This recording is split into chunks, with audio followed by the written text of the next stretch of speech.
আসসালামু আলাইকুম ওয়া রাহমাতুল্লাহি ওয়া বারাকাতুহু। সনাতন ধর্ম পালনকারী শ্যামল চন্দ্র বণিক তার নাম ছিল আগে। তিনি এখন কালেমা পড়ে ইসলামের সুচিতল ছায়াতলে আশ্রয় গ্রহণ করবেন। আল্লাহ তাকে কবুল করেন। তার বর্তমান নাম আব্দুল্লাহ। আল্লাহ পাক দ্বীনের গোলাম হিসাবে একে কবুল করেন। এখানে এফিডেভিটের কাগজ আছে কোর্টে,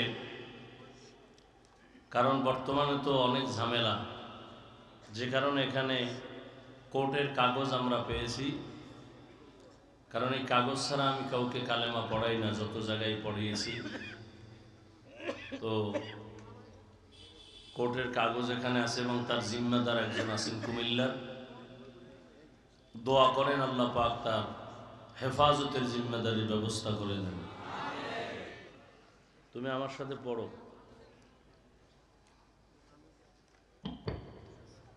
লা ইলাহা, একটু উঠাও, ইল্লাল্লাহু মুহাম্মাদুর রাসূলুল্লাহ, আশহাদু আল্লা ইলাহা ইল্লাল্লাহু ওয়াহদাহু ওয়াহদাহু লা শারীকা লাহু ওয়া আশহাদু আন্না মুহাম্মাদান আবদুহু ওয়া রাসূলুহু। আল্লাহ তোমাকে কবুল করো, বলো আমিন। সবাইকে সালাম দাও। দাঁড়াও দাঁড়াও দাঁড়াও, সালাম দাও সবাইকে। আসসালামু আলাইকুম বলো। আল্লাহ কবুল করেন। এর জন্য একটু দোয়া করি। আলহামদুলিল্লাহি রাব্বিল আলামিন। বসো। ইয়া আল্লাহ, আপনার এই বান্দা আমাদের দ্বীন ইসলামের সুচিতলে আশ্রয় নিয়েছেন। ইয়া আল্লাহ, দুনিয়া আখিরাতে আপনি আশ্রয় দান করেন। আয় আল্লাহ, তার জীবনকে হেফাজত করেন। আপনার রাজি খুশি অনুযায়ী নবীজির তরিকার উপরে চলার তৌফিক দান করেন। আয় আল্লাহ, আরও যারা আছে সবাইকে দ্বীনের জন্য কবুল করেন।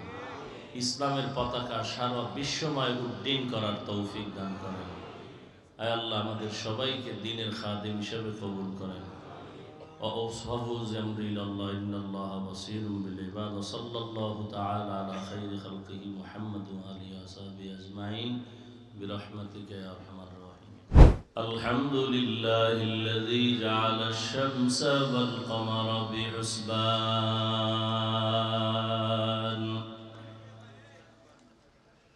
والنجم والشجر يسجدان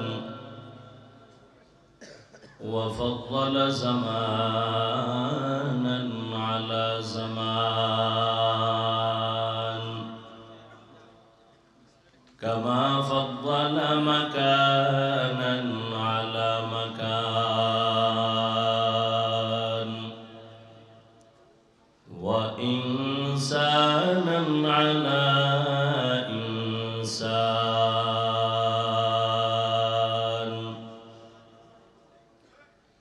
ونشهد أن لا إله إلا الله وحده لا شريك له لا ضد له ولا ند له ولا مثل له.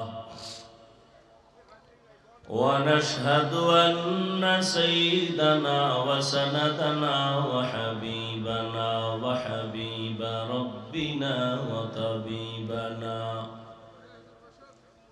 وطبيب قلوبنا ومولانا محمدا عبده ورسوله أرسله بالحق بشيرا ونذيرا وداعيا إلى الله بإذنه وسراجا منيرا. اللهم صل على محمد النبي الأمي وعلى آله وسلم تسليما وبعد فأعوذ بالله من الشيطان الرجيم بسم الله الرحمن الرحيم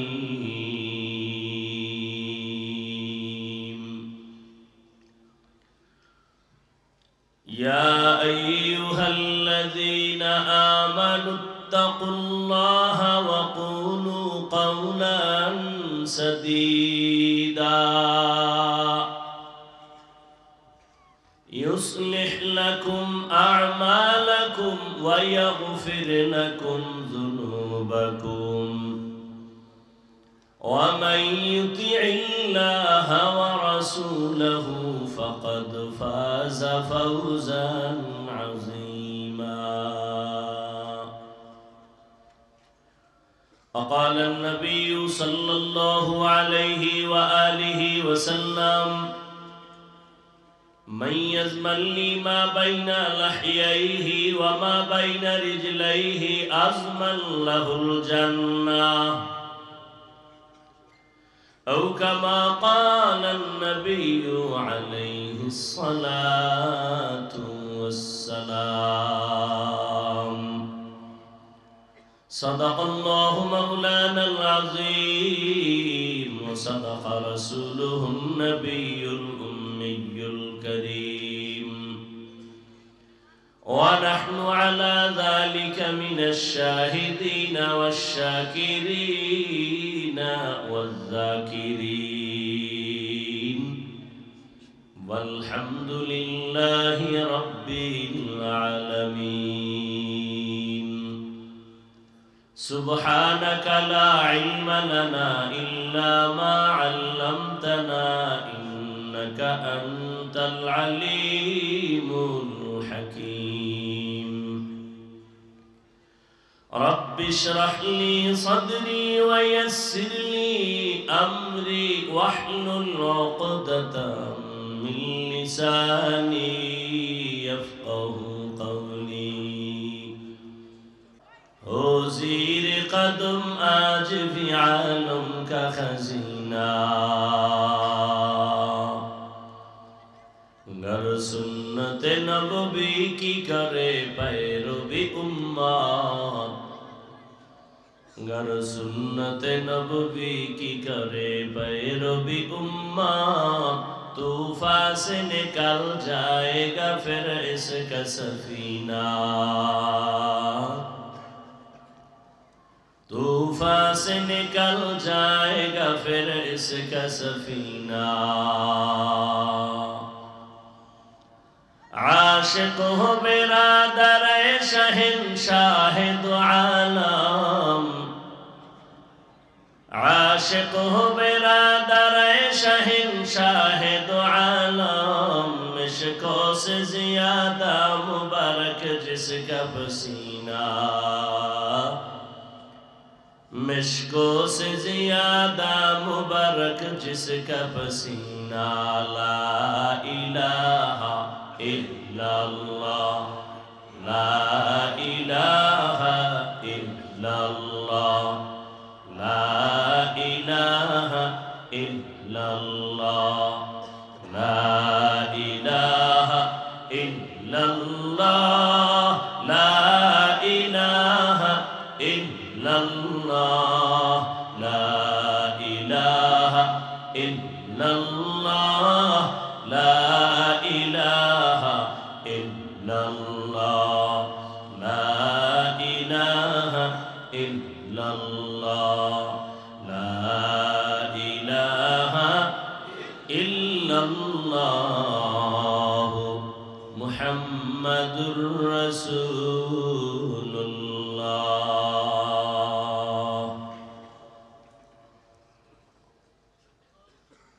আল্লাহ পাকের প্রিয় বান্দা হযরত মুহাম্মদুর রাসূলুল্লাহ সাল্লাল্লাহু আলাইহি ওয়া আলিহি ওয়াসাল্লামের প্রিয় উম্মতগণ, আল্লাহ পাকের দরবারে শুকর যে আল্লাহ পাক সেই সকাল 10টা থেকে, কেউ গতকাল, কেউ সকাল ফজর থেকেই এই রাতের গভীর পর্যন্ত এখানে অবস্থান করতেছেন। আপনাদের প্রিয় দ্বীনি শিক্ষা প্রতিষ্ঠান জামিয়া তালিমিয়া কর্তৃক আয়োজিত আজকের এই বার্ষিক তাফসীরুল কোরআন মাহফিল, আপনারা ধৈর্যের পরিচয় দিয়েছেন। আল্লাহ পাক এই কষ্টকে, এই মেহনতকে, এই বসাকে, আশাকে দুনিয়া আখিরাতের নাজাত ও মুক্তির জন্য আল্লাহ কবুল করেন। হিসাবে রাত অত বেশি হয়নি, আর বাংলাদেশের বাঙালি তো রাতে ঘুমায় না, মোবাইলের হক আদায় করে। অতএব আপনারা যে বসে আছেন, অনেক রাত হয়েছে, বিষয়টা এমন না। কত রাত তো গল্পে গল্পে কাটিয়ে দিয়েছেন। কখন রাত্র 3টা 4টা বেজেছে আপনি টেরও পান নাই। আল্লাহ যদি আপনাকে প্রশ্ন করেই বসেন আর এই তালিমিয়ার এই মজলিস আল্লাহর সামনে পেশ করা যায়, আমার তো মনে হয় যত আল্লাহর প্রিয় বান্দারা বয়ান করলেন এখানে, প্রত্যেকটা মানুষের দিল আখেরাত মুখী হয়েছে, দুনিয়া মুখী হয় নাই। তো এই মজলিসকে আপনি ভালো বলবেন না, কোন মজলিসকে ভালো বলবেন? আসরের নামাজের পরে আমাদের নাইবে আমির শাইখে চরমনাই দামাত বারাকাতুহুম অত্যন্ত সুন্দর রুহের খোরাক দেওয়ার মতো আলোচনা করেছেন। আসলে জমিনের মানুষের হালাত এতটা দুর্বল, রুহানি জগৎ। এই যে আমাদের মুফতি দিলাওয়ার হোসেন দামাত বারাকাতুহুম রুহ নিয়েই বয়ান করলেন। রুহ কি জিনিস? আত্মা কি? একটা সন্তান কাঁদতেছে, বাবা নাই, সামনে সাদা কাফনে একটা লাশ শুয়ে আছে, কাপড়টা সরায় বলে, এই তোর বাবা না? বলে না, আমার বাবার লাশ। আরে গতকাল তো তুমি একেই বাবা বলেছ, গতকাল যেই চেহারা দেখেছো, হাত দেখেছো, এখনো তাই আছে, এখন কেন বলো বাবা নেই?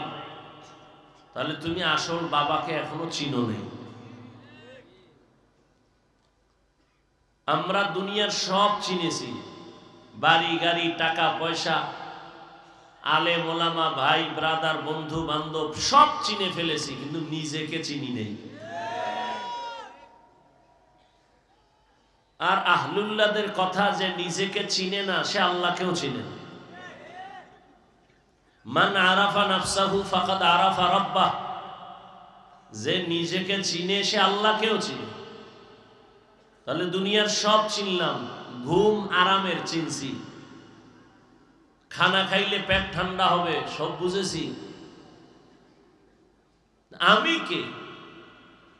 আমি বলতেছি আমার বাড়ি, আমার ঘর, আমার টাকা, আমার পয়সা। আসলে আমি যে বলি আমি কে, এটা বুঝার কোনো চিন্তাও মাথায় আসে না।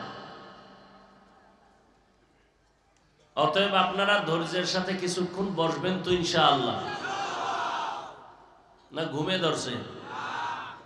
আল্লাহর মোহাব্বত নিয়ে বসলে ক্ষুধাও লাগবে না ইনশাআল্লাহ। আর যদি অন্য ধান্দায় বসেন তাহলে কিছুক্ষণ পর বিড়ির নেশায় ধরতে পারে, পানের নেশা, চা রুটি, আবার কারো আছে ঘোড়ার নেশা, দোকানে দোকানে ঘুরবে। এই যে মাহফিলে আসছে, এখানের থেকে অনেক মানুষ দোকানপাটে ঘুরে, কারণ সেখানে কিছু খাওন পাওয়া যায় আর চোখের কিছু শীতলতার নারীও পাওয়া যায়। সারা বাংলাদেশে এই অবস্থা। ওয়াজ উপলক্ষে মার্কেট, দোকানপাট, সেখানে আবার বেলুনের দোকান, খেলনার দোকান, এরপরে আবার সেই দোকানে যুবতী মেয়েরা, মহিলারা ঘুরে, যুবকেরা ঘুরে। তাহলে এটা বেহেশতের বাগান আর ওই মার্কেট জাহান্নামের টুকরা। বেলুন কিনছে, বেলুন ওয়াজে আইসা প্লাস্টিকের মাছ কিনছে, বাড়ি যাওয়ার পরে ম্যাডাম জিগায় কি নিয়ে আইসো ওয়াজেতে, বলে মোনাজাতে বেলুন কবুল হয়ে গেছে।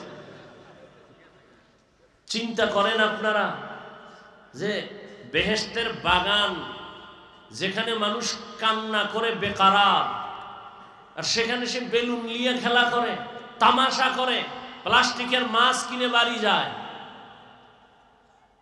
তো হেদায়েতের দরজা কিভাবে খুলবে? এ কথা কেউ বলবে কে, শুনবে কে? জাতির কপাল এত খারাপ, প্রয়োজনে বক্তা বাদ দিবে, ওই আকাম বাদ দিবে না। আল্লাহ হেদায়েত দান করুন।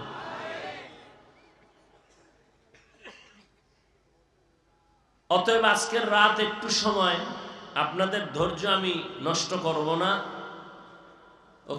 অন্য অন্য জায়গায় তো সেদিন এক জায়গায় বয়ানে বসছি 12:15, তো 2টা পর্যন্ত বয়ান করছে। হ্যাঁ, আল্লাহ সবাইকে কবুল করেন।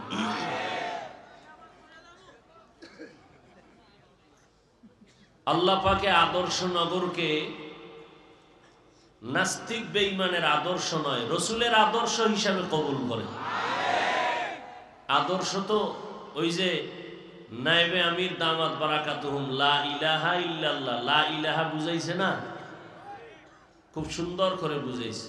কোনো ইলাহ নাই, সেখানে বাতিলও আছে, হকও আছে। দিন বুঝাইছে, দিন, ধর্ম। ধর্ম বাতিল যারা, এদেরও ধর্ম আছে, আহলে হকেরও ধর্ম আছে।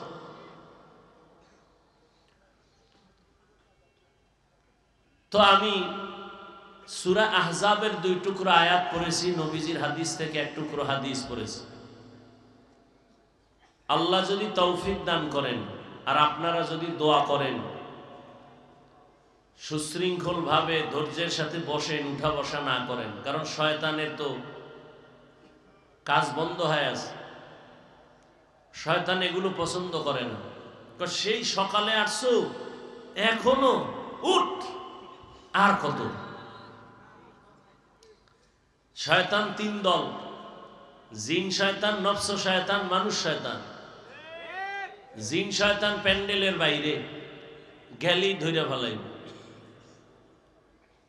নফস শয়তান শরীরের মধ্যে, ও বসে বসে মাঝে মাঝে ধাক্কা দেয়।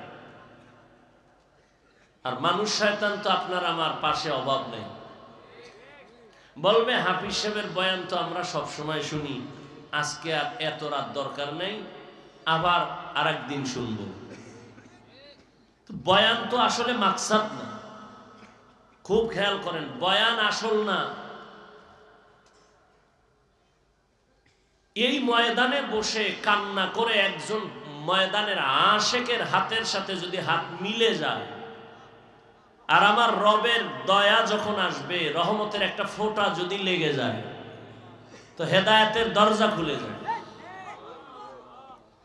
বয়ান কোন উদ্দেশ্য না। বয়ান কি? বয়ান তো রসুল করেছেন। আবু জাহাল তো কালেমা পড়ে নাই 13 বছরে। কি বলবেন রসুলের বয়ানে ঝামেলা? যেই নবীজির চেহারা এক নজর দেখলে জাহান্নামের আগুন হারাম, যে নবীর চেহারা দেখলে পেটের ক্ষুধা থাকে না, সেই রসুলকে একটানা 13 বছর দেখছে কে? আবু জাহাল। বয়ান শুনছে আর পরও কালেমা, হাতের মুষ্টিতে পাথর নিয়ে কয়, এই ভাতিজা মুহাম্মদ, যদি বলতে পারো কি আছে তো আমি এখন কালেমা বলব। রহমতের নবী বলেন, আমি বলতে জানি না। ভাতিজা কেন জানো না? রহমতের নবী বলেন, আমি গাইবের মালিক না। গাইবের মালিককে কুল লা ইয়ালামু মান ফিস সামাওয়াতি ওয়াল আরদিল গায়বা ইল্লাল্লাহ। আল্লাহ বলেন, হে নবী আপনিই বলে দেন, আসমানের কোনো বাসিন্দা গায়েব জানে না, জমিনের বাসিন্দারা গায়েব জানে না, কে জানেন? ওয়াজ বয়ানও এটা আসল না, অনেক লোক ওয়াজের প্যান্ডেলে হওয়াটাও আসল না। এত লোক এখানে আইসা বয়ান শুনেন, আর ফজরে যদি মসজিদ খালি হয়ে যায় কোনো লাভ হবে না। রহমতের নবী বললেন, চাচা যদি আমি বলতে পারি হাতের মধ্যে কি আছে, কি পুরস্কার দিবেন? বলে, আমি এখন কালেমা পড়ে নবী মানব। নবী বললেন, আমি বলতে জানি না, তবে নবী একটু বললেন, হাতের মুষ্টিতে যা আছো তোরা একটু আওয়াজ দে। সাথে সাথে পাথরগুলো কালিমায় শাহাদাত পড়া শুরু করলো। সুবহানাল্লাহ। না যেই পরিমাণ বিড়ি টানেন, গালি গীবত তো এখন ভাতের মতো হয়ে গেছে। একা একা গীবত করে, মোবাইলে গীবত করে, স্ত্রীকে বসায় গীবত করে, সন্তানের সামনে গীবত, নিজেদের মধ্যে হাসতে হাসতে অমুকে খারাপ অমুকে খারাপ। একটা মানুষ খারাপ, পুরা খারাপ না, কোনো না কোনো একটা ভালো গুণ তার থাকে, জীবনেও ভালোটা বলে না, সব খারাপ খারাপ খারাপ। এই যে গীবত করা, সাহাবী বসে আছেন রসুলের সামনে, একজন উঠা চলে যাইতেছেন, আর একজন নবীর সামনে ওর বদনাম বলতেছে। নবী বলে, এই তুমি তাড়াতাড়ি খিলাল করো, তোমার দাঁতে গোশত ঢুকছে। নবী বলে, সাহাবী বলেন, 1 মাস গোশত খাই না, আপনি খিলাল করতে বললেন? এই যে ভাইয়ের বদনাম বললা, গীবত করলা, আল্লাহর কোরআন মরা ভাইয়ের গোশত খাওয়ার সমান, তো গোশত খাইলে তো খেলাল করা লাগে। তাহলে কি পরিমাণ গীবত, মসজিদে গীবত, মাদ্রাসায় গীবত, রুমের মধ্যে অল টাইম গীবত। সেই জবানে সুবহানাল্লাহ আসা বড় কঠিন। আবু জাহাল যখন দেখলো পাথরগুলো কালেমা পড়ে, পাথরগুলো মাটির মধ্যে ফালায় দিয়া বলে, মুহাম্মদ আমি জানতাম না তুমি এত বড় জাদুকর। এবার বুঝেন হেদায়েত কত কঠিন জিনিস। 13টা বছর আবু জাহাল রহমতের নবীকে দেখেছে, যেই নবীকে দেখার জন্য গর্তের পিপিলিকা কাঁদে, গর্তের সাপ কান্না করে, রহমতের নবীকে এক নজর দেখবে। আর আবু জাহাল সামনে বসে 13 বছর রহমতের নবীকে দেখছে, এরপরও কালেমা পড়ে নাই। এর নাম কফাল, এর নাম। আর অন্যদিকে 27 বছরের যুবক তরবারি নিয়ে যায় আমার নবীরে জবাই করার জন্য। গিয়া নবীর চেহারা মোবারক দেখা মাত্র তরবারি ফালায় বলে, ও রহমতের নবী, তরবারি আনছিলাম আপনার গর্দান কাটার জন্য, আপনি আমার গর্দান কেটে দেন, তবে তার আগে কালেমা রশি আমার গলায় পড়ায় দেন। কয় বছরের যুবক? কে সেই যুবক বলেন? जिंदगी में बंदगी तू कर नहीं, जिंदगी में बंदगी तू कर नहीं, जिंदगी में बंदगी शर्मिंदा है, जिंदगी में बंदगी शर्मिंदा है। यहाँ हम सब मुसाफिर दिल ना लगा, अहले दिल की नजर से रूह करता जा, हम सब मुसाफिर दिल ना लगा, अहले दिल की नजर से रूह करता जा, शाह दौलत सब फकीर घर नेक नेहे, शाह दौलत सब फकीर घर नेक नेहे, जिंदगी में बंदगी तू कर नहीं, जिंदगी में बंदगी तू कर नहीं, जिंदगी बे बंदगी शर्मिंदा है, जिंदगी बे बंदगी शर्मिंदा है। হেদায়েতের মালিক 13টা বছর নবীরে দেখলো, কালেমা পড়ে নাই, নাম কি? 27 বছরের যুবক রহমতের নবীরে জবাই করতে গিয়ে কালেমা পড়লো, এর নাম কপাল। সারা দেশ থেকে আমার জানা মতে এমন কোন বাংলাদেশের জেলা নাই যেখান থেকে 2-1 আল্লাহর গোলাম এখানে আসে নাই, কিন্তু অন্তর ভরা দুঃখ, আসছে খালি যাবে খালি, 2 ফোঁটা চোখের পানি নিয়ে যেতে পারলো না। যদি এমনটাই হয়, এর থেকে বদনসিব আর কি হবে? আরে আপনি কেন, রহমতের নবী পর্যন্ত আল্লাহর কাছে দোয়া করেন, আল্লাহুম্মা ইহদিনাস সিরাতাল মুস্তাকিম, ও আল্লাহ তুমি সঠিক পথের হেদায়েত দাও যেন আমি লাইনচ্যুত হয়ে না যাই। হেদায়েত বড় কঠিন। আরে আমি মাওলানা হইছি, বয়ান করি, নামাজ পড়ি, পর্দা করি, হালাল খাই, অহংকারী করার সুযোগ নাই, কখন জানি আবার রাস্তা থেকে পড়ে যাই, এই ভয় আছে না নাই? এই ভয়ের জন্যই তো রহমতের নবী কান্না করলেন, সাহাবায়ে কেরামের কান্না, আউলিয়ায়ে কেরামের কান্নার আওয়াজ, এই ভয়। ইমামে আজম আবু হানিফা রাহমাতুল্লাহি আলাইহি রাস্তা দিয়ে হাঁটতেছেন, হঠাৎ তাকায় দেখে রাস্তায় হালকা বৃষ্টি হয়, একটা ছোট বাচ্চা পড়ে গেছে, পিছলাইয়া পড়ে গেছে। আবু হানিফা গিয়া ওই বাচ্চাটারে ধরা শুরু করলেন। বাচ্চাও তো সেই বাচ্চা, ডাক দেখাই আমারে ধইরেন না, আমি পড়ে গেছি, আপনি এত টেনশন কেন?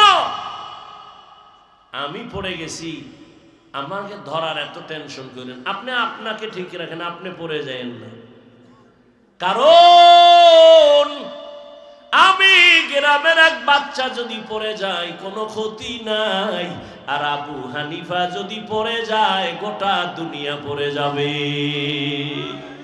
লাকাদ জানাল বিলাদ ওয়া মান আলাইহা ইমামুল মুসলিমিন আবু হানিফা, বু হানিফা বুদ ইমামে বাসাফা, আসরাজে উম্মতানে মুস্তফা। অহংকার, কিসের অহংকার? আমি বড় আলেম, বড় মুফতি, বড় মুহাদ্দিস, বলে কত তুমি বড়, তুমি কি শাহ ওলিউল্লাহ মুহাদ্দিস হয়েছো? বলে না। তুমি কত বড় আধ্যাত্মিক জগতের রাহবার হাজী ইমদাদুল্লাহ হয়েছো? বলে হব দূরের কথা, কল্পনাও করা যাবে না। কে সে হাজী ইমদাদ? জীবনে 2 পাও সোজা করে ঘুমায় না, বসে না, কারণ আল্লাহ তারে মারিফতের এমন নিয়ামত দান করেছেন। হাজী এমদাদুল্লাহ পাও খুলে না, যেদিকেই পাও খুলে ভয় পায় বেয়াদবি হবে, আমার আল্লাহর কুদরত দেখা যায়। আল্লাহওয়ালাদেরকে আল্লাহ এরকম স্পেশাল পাওয়ার দেন, এই পাওয়ার সাধারণ কাউকে দেন না। এই পাওয়ারের নাম কোরআনের ভাষায় ফুরকান, রসুলের হাদিসের ভাষায় এই পাওয়ারের নাম ফেরাসাত। আর এই পাওয়ার আল্লাহ মুত্তাকি যারা তাদেরকে দেন, কোন গুনাহগারকে দেন না।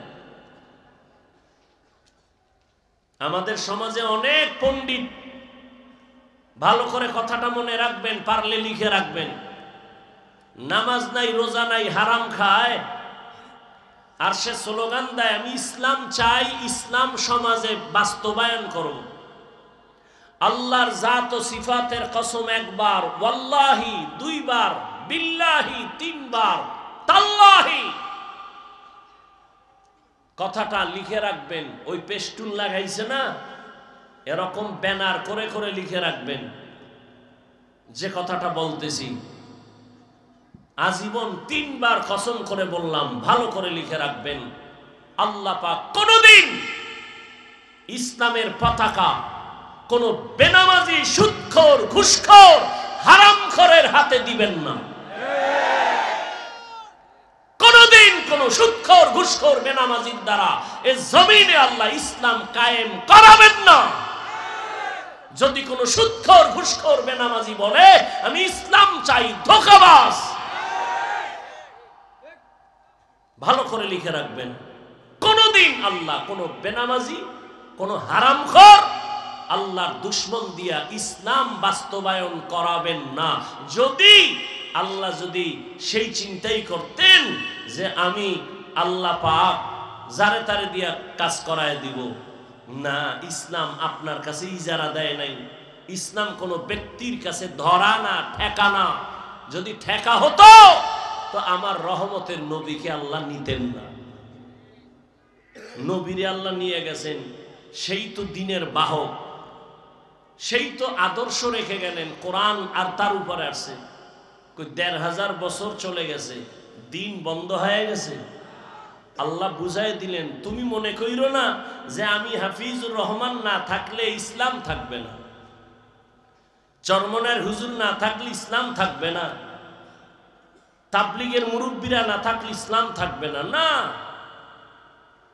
সব যদি গুনাহগার হয় আমি সবগুলোরে মাইরা নতুন মানুষ বানাবো, বানাইয়া আমি আল্লাহ তাকে তৈরি করে ওর দ্বারা ইসলামকে হেফাজত করব।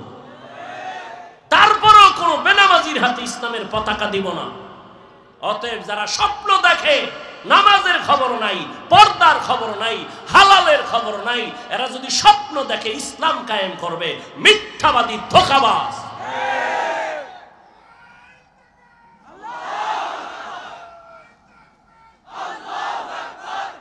স্লোগান রাখেন, ৫ তারিখ করছেন না, আবার কাফনের কাপড় রেডি করে রাখেন। আন্দোলন মুসলমানের একবার না বারবার, জালেমের বিরুদ্ধে আন্দোলন একবার না বারবার, মুসলমান জীবন একবার দেয় না বারবার। আপনারা স্বাধীন স্বাধীন বলে ঘুমাচ্ছেন, যদি দেশ স্বাধীন হয় চট্টগ্রামে আইনজীবীর গলায় ছুরি লাগায় কে? মুসলমান তো স্বাধীন বলে ওই দিন আনন্দ করবে যেদিন ইসলামের স্বাধীন হবে। নাক টেনে ঘুমাও কেন? মুসলমান স্বাধীন বলে ঘুমাবে সেদিন যেদিন এই জমিনে উলামায়ে কেরাম সিনাকে টান করে দ্বীনের কথা বলবে, কোন বেনামাজির অনুমতির দরকার হবে না। মুসলমান স্বাধীন বলে সেদিন ঘুমাবে যেদিন এদেশের প্রত্যেকটা মসজিদ আর মাদ্রাসার কমিটির মধ্যে কোনো বেনামাজি থাকবে না, সুদখোর থাকবে না, ঘুষখোর থাকবে না, দুর্নীতিবাজ থাকবে না, চাঁদাবাজ থাকবে না।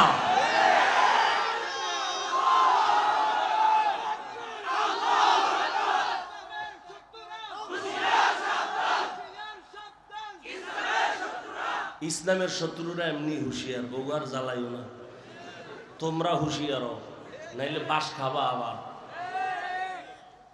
সবাই হুঁশিয়ার। দেখো না এই 20 বছরে এনজিও যতটা মাটির তলে ছিল মাত্রই 4-5 মাসে ওরা জিন্দা হয়ে গেছে। সব এনজিও জিন্দা। বুঝো, সাবধান। কয়দিন বাঁচবা?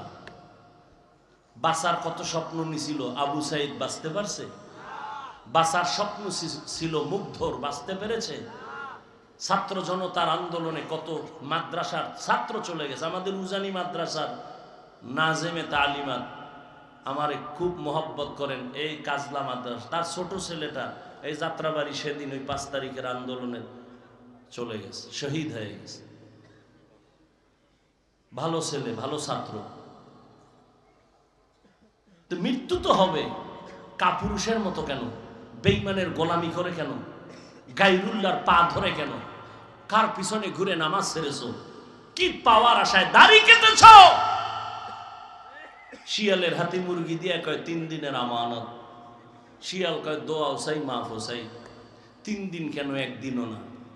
জিন্দা কেন, মরাও দেওয়া হবে না। শিয়ালের হাতে মুরগি দিলে যা হবে, ধর্মের চাবি সুদখোর বেনামাজির হাতে দিলে তো তাই হবে। দিছে কারা? জিব্রাইল। বেনামাজি হারামখোরের হাতে ইসলাম ধর্মের চাবি দিছে কারা? জিব্রাইল। কে দিয়েছে? আমরা কইতে লজ্জা লাগে। ভোটের আগের রাত্রে টাকা খাইতে লজ্জা লাগে নাই? সারাদিন স্লোগান দিছি ইসলাম চাই, ভোটের আগের রাত্রে টাকা খাইয়া সকালে কিবলা আর একদিকে ঘুরাইয়া দিছে। এই হলো মুসলমানের হালাত। আল্লাহ হেদায়াত দান করুন। জাতির মাথা আইওয়াশ করে ফেলেছে বেঈমানেরা, নাস্তিকেরা। কি বলে? হুজুর ওয়াজ করবেন, কোন রাজনীতি করবেন না। মানি হলো ধর্ম আর রাজনীতি দুইটা আলাদা। আমি বলি চিনি আর পানি যেমন এক, মিলাইলে আর আলাদা করা যায় না, ঠিক রাজনীতি আর ধর্ম এক, এটাকে আলাদা করা যায় না। হ্যাঁ, তোমার ধান্দাবাজি আর চান্দাবাজি এটা ইসলামে নাই। মানুষ জবাই করা, মানুষের বাড়িতে আগুন লাগানো, এগুলো ইসলামে নাই। ইসলামে আছে কি? মালিক যেই প্লেটে খাবে, গোলাম সে একই প্লেটে খাবে। ইসলামী রাজনীতি কি? কর্মচারী কাজ করতেছে, তুমি তার ঘাম ঝরার আগে বেতন দিয়ে দাও। আর চান্দাবাজি ধান্দাবাজি রাজনীতি কি বলে? বেতন পরে, এবার নামছে আন্দোলনে, পুলিশ কয় ভিড়াও। মহিলারাও আন্দোলন করে, পুরুষেরাও করে, ন্যায্য অধিকার বেতন চায়, পায় না। আল্লাহ হেদায়াত দান করুন। হেদায়েতের মালিক কে? ইয়া আইয়ুহাল্লাযীনা আমানুত্তাকুল্লাহা ওয়া কুলু কাওলান সাদীদা। বড়রা, নবী যদি কান্দেন হেদায়েত থেকে না জানি পড়ে যায়। আপনি কিসের অহংকারী করেন? আবু বকরের জান্নাতের টিকিট হাতে কাঁদতেছেন, কি উপায় হবে? আপনি অহংকারী করেন কিভাবে? একটা কিচ্ছা শুনাই, শুনবেন? শুনবেন ইনশাআল্লাহ। আপনারা তো অনেকে পিছনে পিছনে বহু পণ্ডিত। ওই একজনে মদের বোতল খাইয়া লইয়া এরপর কয় গোটা দেশ এখন আমি চালাই। তো বউ কয় ঘরে তো চাউল নাই, কয় তো বোতলের দোষ, আমার কি? আপনারা পেছনে পেছনে তো বহু প্রধানমন্ত্রী হয়ে বসে থাকেন, খুব বাহাদুরি করেন। বলে কেসা কাহিনীর অশুনে লাভ কি? বলে না, বলে না? ওই জাহেল জানে না ধর্ম কি, ইসলাম কি, কোরআন কি। 2000 আয়াত আছে কোরআন শরীফে, শুধু কেচ্ছা কাহিনী। কয় হাজার? ওলামায়ে কেরাম আঙ্গুল উঠায় খালি একটু এই জাতিকে দেখাইয়া দেন। আমি বলবো, আপনারা এই উঠেন কেন? হ্যাঁ, নিম্নচাপ শুরু হয়ে গেছে, রাস্তা কইরা দাও। মরাডারে মারো কেন? কয় লড়ে কেন? কয় ভাই দাওয়াত, কয় আলহামদুলিল্লাহ। কয় তোমার বাড়ি? কয় নাউজুবিল্লাহ। আল্লাহ হেদায়াত দান করুন।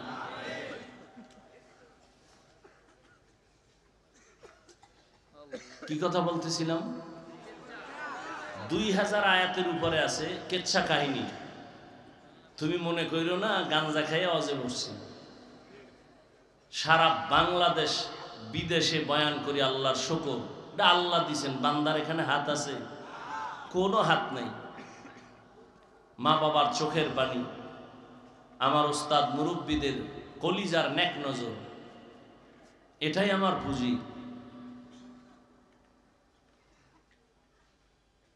তো কেচ্ছা কাহিনী কোরআন শরীফের মধ্যে গরুর কেচ্ছা আছে না নাই? আলেম ওলামারা বলেন। ওরা কি বলে কেচ্ছা কাহিনী নেই? কোরআন শরীফের মধ্যে বাঘের কেচ্ছা নাই, পিঁপড়ার কেচ্ছা নাই, কি বলে নাই? উটের কেচ্ছা আছে, সাপের কেচ্ছা নাই। কি বলে এই মূর্খরা যে কেচ্ছা কাহিনী নাই কোরআনে? আমি তো বলি লিখে রাখো, পৃথিবীর শ্রেষ্ঠ কিচ্ছা কাহিনীর কিতাবের নাম কোরআন, দ্বিতীয় কিতাবের নাম হাদিস। কত শত কিচ্ছা কাহিনী, শুধু নবীদের না, সাহাবীও না, সামান্য কিছু আল্লাহওয়ালাদের কিচ্ছা কাহিনীর অভাব নাই।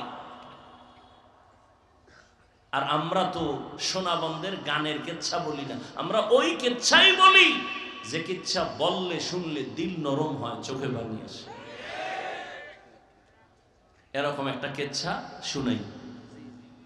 হেদায়েতের মালিক পৃথিবীতে আপনারা নাম শুনছেন জগৎ বিখ্যাত একজন ওলিয়ে কামেল জুনায়েদ বাগদাদি, নাম শুনছেন? আপনাদের নাম শুনে কি মনে হয় সে খারাপ ওলি না ভালো? তার একজন সাথী ভাই যাকে বলে পীর ভাই, একই পীরের মুরিদ, আর একজন জগৎ বিখ্যাত ওলিয়ে কামেল শিবলি রহমতুল্লাহ। আচ্ছা, জুনায়েদ বাগদাদির নাম তো সাধারণ মানুষেরাও শুনছে, বড় দামি একজন কুতুবুল আলম। তো এই লোকটা এত দামি, তার পীর কত দামি? কার পীর? জুনায়েদ বাগদাদির পীর। শত বছর আগের ঘটনা, সেই সময় জুনায়েদ বাগদাদির পীর ইরাকের জমিনে ফোরাত নদীর পার্শ্বে তার খানেকা। সেই সময় ইরাকে তার মুরিদের সংখ্যা 40,000। কত হাজার? আর সেই জুনায়েদ বাগদাদির পীর সাহেবের এলেম কত? 30,000 হাদিসের সনদ সহ হাফেজ। কয় হাজার? 30,000 হাদিসের হাফেজ। বলেন তো, যেই আল্লাহর বান্দা 30,000 হাদিসের হাফেজ, সে কি কোরআনের হাফেজ না? এবার বুঝেন কত বড় ওলিয়ে কামেল, যার মুরিদ জুনায়েদ বাগদাদি। সেই জুনায়েদের পীর ইরাকের জমিনে সেই সময় তার মুরিদের সংখ্যা 40,000, এবং তিনি এত বড় আলেম যে 30,000 হাদিস তার সনদ সহ মুখস্থ।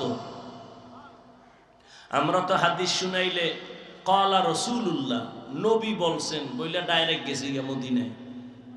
আর সনদ মানে ধারাবাহিকতা, বর্ণনাকারীদের ধারা। আমি যে হাদিসটা শুনলাম, বললাম এই হাদিসটা আমার ওস্তাদ থেকে শুনছি, সে কে? তার ওস্তাদকে, তার ওস্তাদকে, তার ওস্তাদকে, এইভাবে ধারাবাহিকতা বর্ণনা করতে করতে রসুল পর্যন্ত যায়। এটাকে বলে সনদ। এই সনদ সহ কত হাজার হাদিস তার মুখস্থ। সাধারণ ব্যক্তি আমাদের দেশে আহলে হাদিস দ্বারা দাবি করে কয় হাজার হাদিস মুখস্থ। দরকার নাই, হেরা হাদিস মুখস্থ না পারলেও আহলে হাদিস, কারণ ওই পাওয়ার আল্লাহ তাদের দিছে। কেউ হাদিস মুখস্থ কইরাও আহলে হাদিস হতে পারে না, আর কেউ হাদিস মুখস্থ ছাড়াও হতে পারে। এটা বড় কপাল। এই কপাল সবার হয় না। এত বড় পীর, নাম হলো আবু আব্দুল্লাহ। নাম কি? আবু আব্দুল্লাহ। এত বড় আল্লাহর ওলি, 24 ঘন্টা তার মাথায় পাগড়ি লাগানো, হাতে তসবিহ। জুনায়েদ বাগদাদি, শুধু জুনায়েদ বাগদাদি যে কত বড় ওলি, এই ঘটনা বললে তো সারা রাত পা। কে সে জুনায়েদ বাগদাদি? শিবলি কে? তাদের ইতিহাস, তাদের আখলাক, আদর্শ এগুলি বললে রাত পার হয় না। শিবলি রহমতুল্লাহ আলাই হাঁটতেছেন, একটা গাছের নিচে বসছেন, গাছ কথা বলতেছে শিবলির সাথে। কে কথা বলে? আপনি তো সুবহানাল্লাহ বলছেন, কতজনে নাউজুবিল্লাহ বইলে বসে আছে। বলে এটা কেমনে সম্ভব? গাছ কথা বলে? আল্লাহ বলেন আমার কুদরতে সম্ভব। কার কুদরত?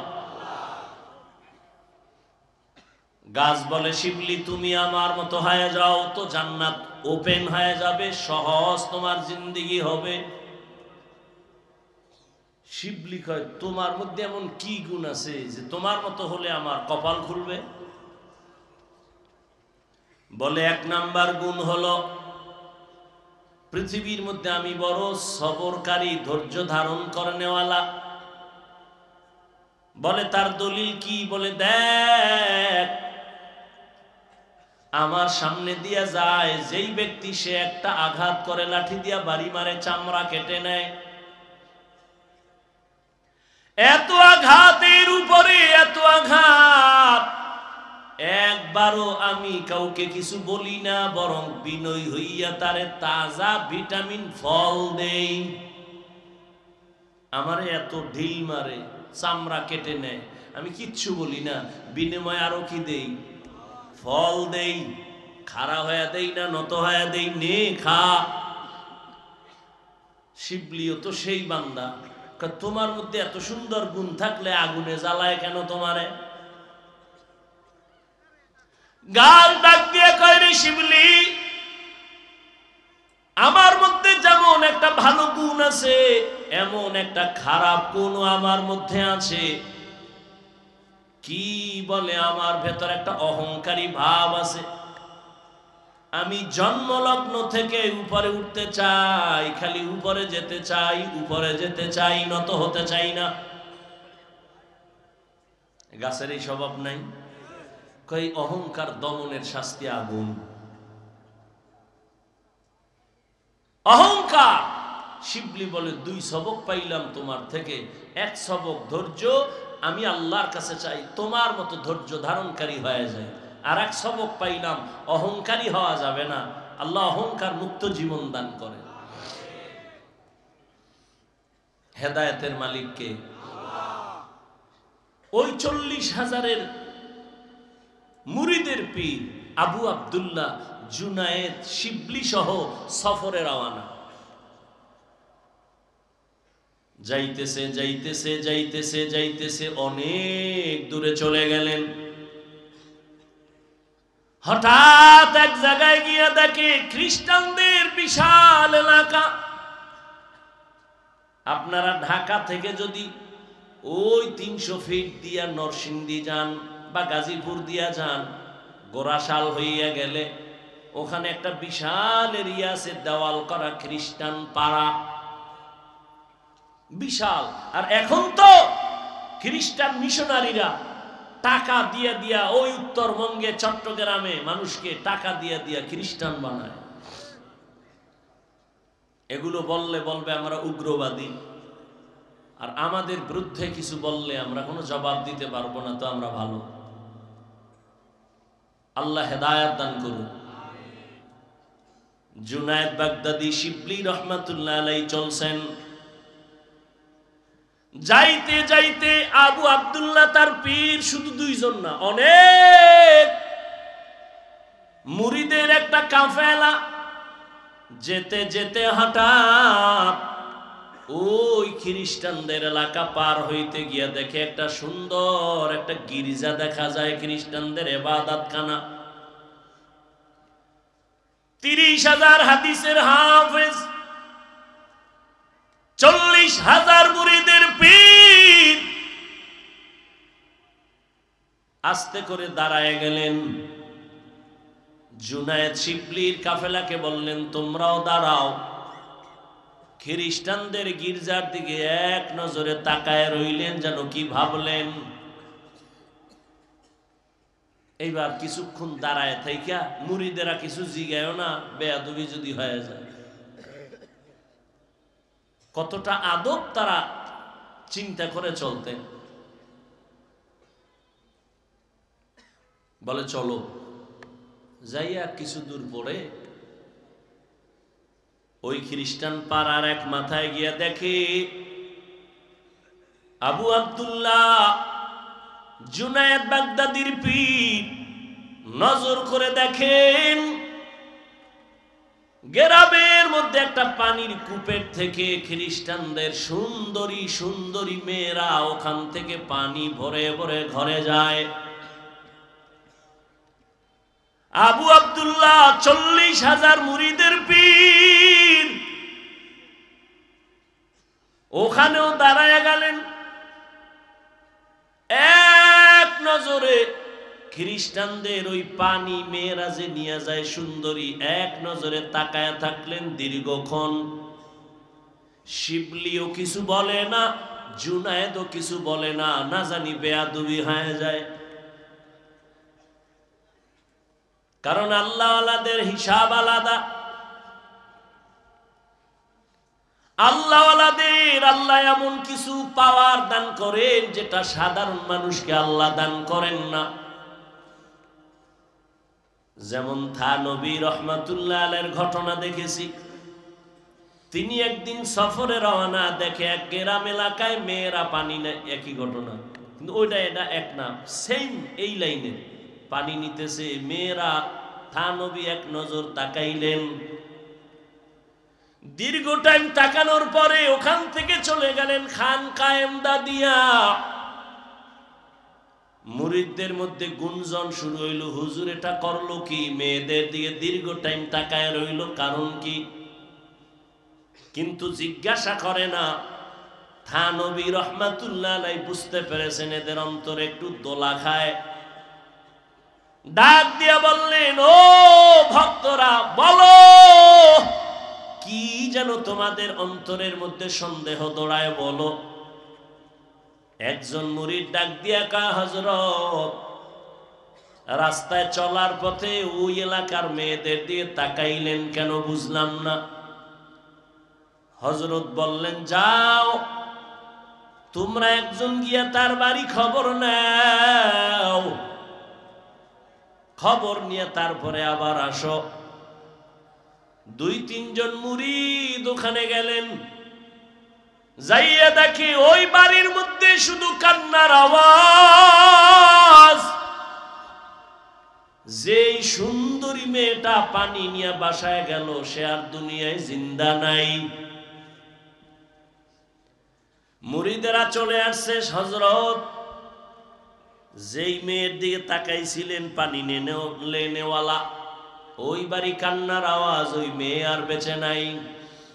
থানবী কয়, আমি মেয়ের দিকে একবারও তাকাই নাই, আমি আমার আল্লাহর কুদরতের মোহাব্বতের নজর দিয়ে তাকায় দেখছিলাম আজরাইলের আনাগোনা চলতেছে ওর উপর।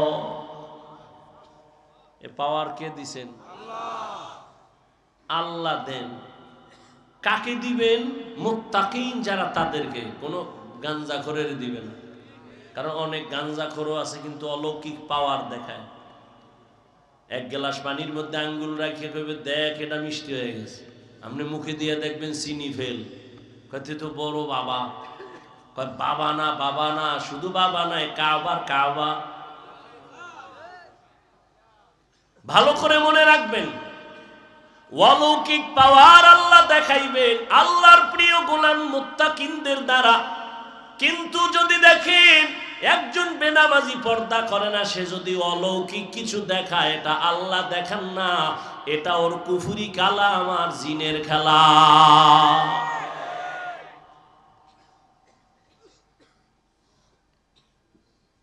জুনায়েদ বাগদাদির কাফেলা শিবলি সহ দাঁড়ায় আছে। খ্রিস্টানদের মেয়েদের দিকে এক নজরে তাকানো।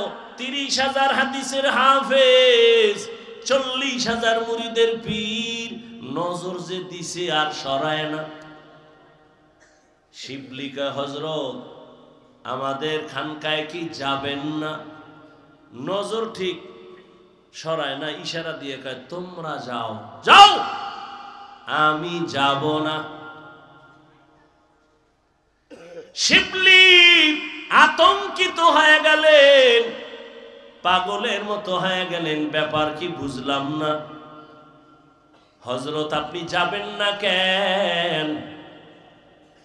আবু আব্দুল্লাহ ডেকে বলে, ওই খ্রিস্টান মেয়েকে আমি বিয়া না করে যাব না। আরো কঠিন, ওই খ্রিস্টানের সুন্দরী মেয়েটাকে বিয়া না করে যাব না। জুনায়েদের কাফেলা পাগল, কান্না, এত কান্না, শিবলির কাফেলা কান্না করে। হযরত পায়ে হাত রেখে বলি, ইরাকের জমিনে আপনার এত সুনাম, দুনিয়ার ইরাকের সব মানুষ বিধর্মীরা আপনারে সম্মান করে, জানে আপনি একজন খাঁটি মানুষ। আজকে যদি এমন হয়, আমরা ইরাকের খানকায় কেমনে যাব আর মুখ দেখাবো? মাইয়াহদিল্লাহু ফাহুয়াল মুহতাদ ওয়া মান ইউদ্লিল ফালান তাজিদা লাহু ওয়ালিয়াম মুরশিদা। আল্লাহ তাআলা বলেন, আমি যাকে হেদায়েত দিব সে হেদায়েতের দরজা পেয়ে যাবে, আর আমি যারে হেদায়েত দিব না ওই বান্দা হেদায়েত পাবে দূরের কথা, কোনো মুরব্বী কোনো মুর্শিদও তালাশ করে পাবে না, অভিভাবকহীন হয়ে যাবে। এরে নবীর আশিক উম্মতের দল, জুনায়েদের কাফেলা শিবলি সহ কান্নার আওয়াজ, তবে বেয়াদবি করে না, কারণ আল্লাহওয়ালার অন্তর যদি একটু কষ্ট পায়, না জানি বেয়াদবির কারণে ধ্বংস চলে আসে।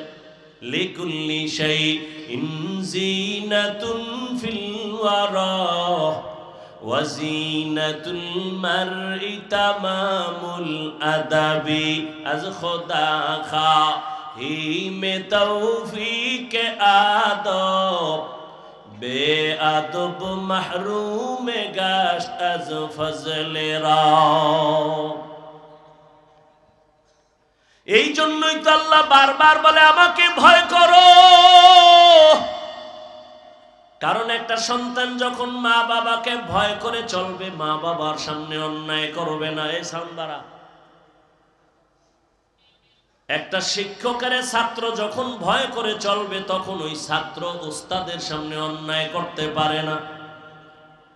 যেই মানুষ আমার আল্লাহর আযাবের ভয় নিয়ে চলবে, ওই বান্দা গলায় ছুরি লাগাবে, গালের মধ্যে কখনো অস্ত্র লাগাবে না। हर के दारत खौफे हक़दार दिल मदाम जन्नतुल मावा देहद उरा मकाम। এজন্যই তো যে আয়াত আমি পড়েছি, আল্লাহ বলেন আমাকে ভয় করো। শুধু কি মুমিনকে বলেছেন? আল্লাহ পাক নবী যার কোনো গুনাহ নাই তাকেও বলেন, ইয়া আইয়ুহান নাবিয়্যুত্তাকিল্লাহ ওয়া লা তুতি'ল কাফিরিনা ওয়াল মুনাফিকিন। আপনাদের কষ্ট হইলে মোনাজাত দিয়ে দিব, কিন্তু ডিস্টার্ব করবেন না, নিজের ক্ষতিও করবেন না, অন্যের ক্ষতি করার অপচেষ্টা করবেন না। মানুষ পুলিশে ধইরা থানায় নিয়ে বেতের বাড়ি দেয়, কাঁদে না। আর বেহেশতের বাগানে আল্লাহর প্রিয় ওলিরা বয়ান করেন আর মানুষ কাঁদতে থাকে, ওরে মারে কে?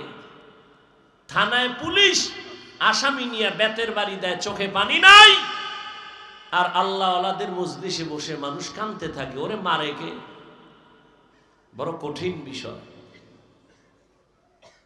পাথরওয়ালা দিল হয়ে গেল, চিন্তা নাই কয়দিন এই দুনিয়ায় থাকবো। অসুস্থ মানুষটারে ডাক্তার বলে যা চায় দিয়ে দেওয়ার, বেশি দিন বাঁচবে না। কিন্তু বহু অসুস্থ মানুষ এখনো আছে, সুস্থ মানুষ তার সামনে থেকে চলে গেছে। এরকম হয় না? কয়দিন আর জীবনের বাহাদুরি করবা? আল্লাহর মোহাব্বত অন্তরে নিয়ে, আল্লাহর ভয় অন্তরে নিয়ে চলো রে আল্লাহর গোলাম। আল্লাহ বলেন আমাকে ভয় কর, জবানটারে হেফাজত করো। আমি আল্লাহ এর বিনিময়ে তোমার সব আমল কবুল করে নিব, জীবনের সব গুনাহ মাফ করে দিব। যারা আল্লাহ এবং রসুলের অনুসরণ করবে তারা বিনা হিসাবে জান্নাতে যাবে। এরে আল্লাহর গোলাম, আল্লাহ পাকের কুদরত। কত মা বাবায় সন্তানের দ্বীনের পথে নিতে চায়, মা বাবায় চায়, সন্তান চায় না। আবার অনেক সন্তান দ্বীনের পথে চলতে চায়, মা বাবা রাজি হয় না। সেদিন একটা ছেলে এসে কান্না করলো, হুজুর একটু দোয়া করবেন আমার মা বাবার জন্য। আমি যে একটু দাড়ি রাখছি, নামাজ পড়ি, আমার মা বাবা আমারে ভালো নজরে দেখে না। কেমন মা বাবা! এরে আদর্শ নগরের মুসলমান, দুনিয়া থেকে তো বিদায় হয়েই যাবা, কি রেখে যাইতেছ? হিসাব দুইটা, দুনিয়ায় কি রেখে যাবা, সাথে কি নিয়ে যাবা, আর কোনো হিসাব নাই। জীবনে তো দুনিয়ার পেছনে কম দৌড়াইলা না, টাকার পেছনে, ক্ষমতার পেছনে কম দৌড়াইলা না, কিন্তু ফলাফল কি হইল? বাড়ি কইরা কি লাভ হলো? বাড়ির মধ্যে ঘুমানের তোমার কপাল নাই। ওই বাড়ির কোনো লাভ আছে? ওই টাকার বাহাদুরি করে কি লাভ হবে? যেই টাকা ব্যাংকে থাকবে কেউ খাইতে পারবে না। দুদক নোটিশ দিয়া দিছে 10 তলা বিল্ডিং কেমনে করছো হিসাব দে। হিসাব চাওয়া মাত্র ঘুম হারাম হয়ে গেল। এই বিল্ডিং এর থেকে খেরের ঘর আর টিনের ঘরে থাকা অনেক ভালো। এরে আল্লাহর বান্দারা, নবী বলেন দুই জিনিস হেফাজতের জিম্মাদারি যদি নাও, আমি নবী তোমাকে জান্নাতে নেওয়ার জিম্মা নিব। এক হলো জবানের হেফাজত করো, দ্বিতীয় লজ্জাস্থানের হেফাজত করো। এই দুইটা জিনিস হেফাজতের জিম্মা যদি নাও, আমি নবী তোমাকে জান্নাতে নেওয়ার জিম্মাদারি নিব। হেদায়েত বড় কঠিন। আমি মাঝে মাঝে বলি, মুরব্বি মাইনা চলি, এরপরও ঠিক থাকা যায় না। আর যারা মুরব্বি মানে না, এদের উপায় কি? মাইলে মোমেন সোয়ে মোমেন মিশাওয়াত, মাইলে কাফের সোয়ে কাফের মিশাওয়াত। সোহবতে সালে তোরা সালেহ কুনাদ, সোহবতে তালে তোরা তালে কুনাদ। 40,000 মুরিদের ভিড় কই গেছে? ভুলে গেছে। কোথায়? খ্রিস্টান পাড়ায় দাঁড়ায়। শিবলি জুনায়েদের কাফেলা কান্না করে পা ধরে চলেন। কিতাবে লেখে তাদের কান্নায় গাছের পাতা পর্যন্ত মনে হয় কাঁদে। কিন্তু 30,000 হাদিসের হাফেজ আল্লাহওয়ালা আবু আব্দুল্লাহর দিল নরম হয় না। আবু আব্দুল্লাহ কয়, এই জুনায়েদ যাও যাও, আমি ইরাকের খানকায় যাব না। ইতিহাস বড় লম্বা। এক পর্যায়ে জুনায়েদের কাফেলা শিবলি রহমাতুল্লাহ আলাইহি সহ নিরুপায় হইয়া সেখান থেকে বিদায় হয় ইরাকের খানকা ফোরাত নদীর কিনারায় রওয়ানা। আর এদিকে 30,000 হাদিসের হাফেজ আবু আব্দুল্লাহ, এখান থেকে ওরা যখন চলে গেছেন, তিনি একা খ্রিস্টানদের বাড়ি যাইয়া ওই মেয়ের বাবারে ডাকছে। বাবারে ডাক দিয়া কয়, আপনি নাকি ওই মেয়ের বাবা? বলে হ্যাঁ। বলে আমার একটা আবদার, খ্রিস্টান দেখেই তো চমকে উঠছে, আপনি তো ইরাকের মধ্যে দামি নামি এক ব্যক্তি বড়, আপনার মাথায় পাগড়ি, হাতে তসবিহ, আমার দরজায় কেন? আল্লাহর বান্দা আবু আব্দুল্লাহ চিন্তাহীন ভাবে বলে ফেলল, ও খ্রিস্টান, আল্লাহর বান্দা, আমি তোমার মেয়েকে বিবাহ করার জন্য আছি। খ্রিস্টান দুশ্মন তো দুশ্মন, দুশ্মন কখনো বন্ধু হয় না। দুশ্মন যদি কখনো বন্ধু হয় মনে করবেন উদ্দেশ্য খারাপ, ও ক্ষতি করবেই। খ্রিস্টান কয় সুযোগ হাতছাড়া করা যায় না। এত বড় দেশের একজন নামি দামি ব্যক্তি, যার হাতে হাত লাগাইলে দুনিয়াদার আখিরাতমুখী হয়ে যায়, এরে যখন পাইছি এই সুযোগে তারে চূড়ান্ত ভাবে জাহান্নামের পথে নিয়ে যাও। কয় তুমি আমার মেয়ে বিয়ে করবা? বলে হ্যাঁ। তাহলে আমার শর্ত আছে। কি শর্ত? বলে 1 বছর অপেক্ষা করতে হবে। বলে আমি রাজি। 2 নাম্বার শর্ত,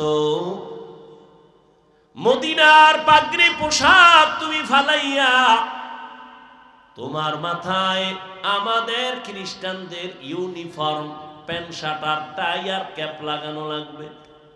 আবু আব্দুল্লাহ কয় রাজি। কয়টা হইল? 3 নাম্বার শর্ত, আমার মেয়েকে যদি তুমি বিবাহ করতে চাও 1 বছর পর্যন্ত জঙ্গলে আমার কিছু শূকর আছে, এগুলো রাখাল হয় 1 বছর পাহারা দিতে হবে। আবু আব্দুল্লাহ বলে আমি রাজি হয়ে গেলাম। মদিনার পাগড়ি আর পোশাক ফালাইয়া 1 বিন্দু দেরি করে না। এত বড় আল্লাহর একজন ওলি, গোটা ইরাকে যার এত নাম, জুনায়েদ বাগদাদির পীর, পেরেশানির কোনো চিন্তা নাই। এত বড় আল্লাহওয়ালা কেমন যেন শিশুর মতো বলে যা কয় রাজি, যা কয় রাজি। পাগড়ি ফালায় দিছে, দাড়ি ফালায় নাই। কারণ খ্রিস্টানদের মধ্যে দাড়িওয়ালা বহু আছে, হিন্দুদের মধ্যে, শিয়াদের মধ্যে দাড়িওয়ালার অভাব নাই। এখন দাড়ি হয়ে গেছে অনেকের ফ্যাশন। আগে কামাইতো, এখন এই থোতার গোড়া একটু রাখে, এটা ডিজাইন, ডিজাইন হয়ে গেছে। এখন এই ডিজাইন ঠিক রাখতে যায় কিছু কপাল ভরারা রাখে, রসুলের সুন্নত হিসেবে রাখে না। ওই যে আমরা ওয়াজ করতাম দোনো হাতের কবজা দিয়ে খাও, এটা মানে না। যখন করোনায় কানে ধরাইছে, এবার আমারে কয় 2 বেননি।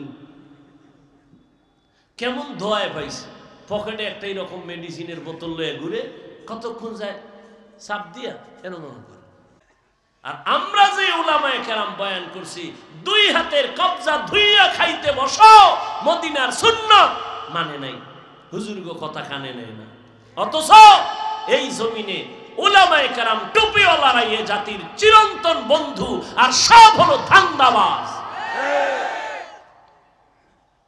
এই উলামায়ে কেরাম এই জাতিকে যা দিয়েছে তা কেউ দেয়নি। উলামায়ে কেরাম জীবনের নিঃস্বার্থ বন্ধু, আর সব স্বার্থপর। কিন্তু ঘুরে ফিরে দোষ সেই আলেমের দিকে, গুলি সে আলেমের দিকে, বিপদ সব তাদের নিয়ে। আল্লাহ হেদায়াত দান করুন। অথচ মহামারী করোনার ভেতরে ট্রিপল মাস্ক লাগাইছে, মরবে না 3টা। এইরকম 2 কুলাঙ্গার ছেলে বাবারে ধরছে করোনায়, মইরেই গেছে। আর এই কুলাঙ্গার শিক্ষিত 2 ছেলে বাবার লাশটার এলাকার গরিবের টাকা দিয়ে রাস্তায় ফেলায় দাও, তো দিছে, জানালা আটকায় দিছে। বাবার লাশের জানাজা হলো না কুকুরে খেলো, আর দেখে নাই। ইতিহাস ভুলে যায় না জাতি। যুবক, সেই করোনার লাশ একটা না, শত শত লাশ আমার দেশের টুপিওয়ালারা উলামায়ে কেরাম কাঁধের মধ্যে নিয়ে গোসল করায়া, কাফন পরায়া, জানাজা পড়ায়া কবরে রেখেছেন। একজন হুজুরও করোনায় মরে নাই। এই জাতিকে এই আলেমরা যা দিয়েছে কেউ দেয়নি। হ্যাঁ, তুমি বলবা আমাকে টিনের বাড়ি দিছে, আমাকে টাকা দিছে, আমি বলবো 5,000 টাকা দিলে তোমাকে 5 লাখ টাকার ধান্দায় পেরেশানিতে ফেলে তোমাকে ফকির বানায় দিছে। দেখো না, লোন আর কিস্তি দিতে দিতে মইরা গেছে, লাশের জানাজা হয়ে গেছে, কবরের সামনে দাঁড়ায় গেছে, লাশ নেওয়া যাবে না ভেতরে, কিস্তি দাও। আল্লাহ হেদায়াত দান করুন। আমাদের দেশের এক বেচারা চিনি না, জীবনেও 3 বার মাদ্রাসায় আইয়া খালি ঘুরে, দেখা টাক্কা করে। আমি দেখি লোকটা খুব ঘুরে, একটা গেঞ্জি পরা লম্বা মানুষ। তো একদিন ডাকলাম এদিকে, ভাই কোথার থেকে? আমি থাকি এখানে, এই যে রূপগঞ্জ থানা, বাড়ি আমার পটুয়াখালী। তো এই 3 বার আসতেছেন, কি চান? আপনার সাথে একটু স্পেশাল পার্সোনাল কথা বল। তো বললাম আসেন বলেন। কথা বলে না, কাঁদতেছে। আমি বললাম বলেন কি সমস্যা? তো বলতেছে আমার একটা মেয়ে উপযুক্ত বিবাহের কাছাকাছি, আর আমার বউ আর আমি একটা ছোট্ট রুম আর একটা বারান্দা নিয়ে ভাড়া থাকি। কারো থেকে টাকা উঠাই আমি লোন আই না, সুদে একটা পিকআপ কিনছি। পিকআপ, ছোট পিকআপ আছে না, মালটানে কিনা ওরে মাসে মাসে কিস্তি দেয়, আরে পিকআপ চালাই। এমন মুসিবত, করোনা আসলো, পিকআপ অ্যাক্সিডেন্ট হলো, এখন আমি নিজেও খেতে পারি না, কিস্তিও দিতে পারি না। আমারে এই দুঃখ অত কাঁদায় না, কিন্তু কাঁদায় এজন্য ওই পাওনাদার ওই মানুষগুলো আমার বাসায় এসে আমার মেয়েকে মারে, আমার স্ত্রীকে মারে। আমি কি করব? কাঁদতেছে অঝর ধারায়। সুদ খাইয়া কেউ শান্তিতেছে, একটা প্রমাণ দিলে আমি সুদের বিরুদ্ধে রস করব না। আল্লাহ হেদায়াত দান করুন। তুমি টাকার বাহাদুরি দেখাও আর রাস্তায় ঘুরো, চায়ের দোকানে বলো, মাদ্রাসায় পড়ে লাভ কি? যাকাত ফেতরা খায়। বলেন তো কতটার জবাব দিব? আচ্ছা বলেন আমাকে, আপনার এখানে সব শিক্ষিত মানুষ, যাকাত দিবে কে? গরিব না ধনী? কাকে দিবে? গরিব। মাদ্রাসায় গরিব নাই? কম না বেশি? এতিম নাই? তা প্রত্যেকটা মাদ্রাসায় এতিম ফান্ড আছে, ওখানে আলাদা টাকাগুলো যাকাতের জমা হয়, ওদের পেছনে টাকা ব্যয় হয়। তো যাকাতের টাকা গরিবরা খাবে না? তুমি তো চুরির টাকা খাও, তুমি তো সুদের টাকা খাও, তুমি তো ঘুষের টাকা খাও। এটার কোনো টেনশন নেই। মাদ্রাসার যাকাত খায় কেন, এ নিয়ে টেনশন। ওই যে কথা আছে গ্রামে, দেখতে নারী চলন বাঁকা। আল্লাহ হেদায়াত দান করুন। হালাল ভাবে তারা জীবন যাপন করে, একটা হারাম নয়। এই রকম মাদ্রাসায় জমিনে ভারতের ভেতরে ব্রিটিশরা 200 বছর শোষণ করেছে, মাদ্রাসা জ্বালায় দিছে, হাজার হাজার আলেমকে গলায় ফাঁস দিয়া গাছের সাথে রাস্তায় লাশ ঝুলায় রাখছে। এই ভারতে কোনো ইসলামের আওয়াজ থাকবে না, আলো থাকবে না। আল্লাহ সিদ্ধান্ত করলেন ভারতেই হবে ইসলামের আলোর পাওয়ার হাউস। তাই হলো, সারা দুনিয়াতে যত ইসলামের বাতি জ্বলে সবগুলোর পাওয়ার হাউস দেওবন্দ। কথা বলেন না কেন? কোন মায়ের সন্তান সাহস থাকলে দাঁড়ায় বলতে পারবে সারা বাংলাদেশে যে রাজনীতির ময়দান বলেন, তাবলীগের ময়দান বলেন, পীর মুরিদির ময়দান বলেন, সহিভাবে, ভণ্ডামি নয়, সহিভাবে যত খেদমত আছে ইসলামের লাইনে, সবগুলো খেদমতের পেছনে দেওবন্দীদের অবদান অস্বীকার করার কোনো সুযোগ না।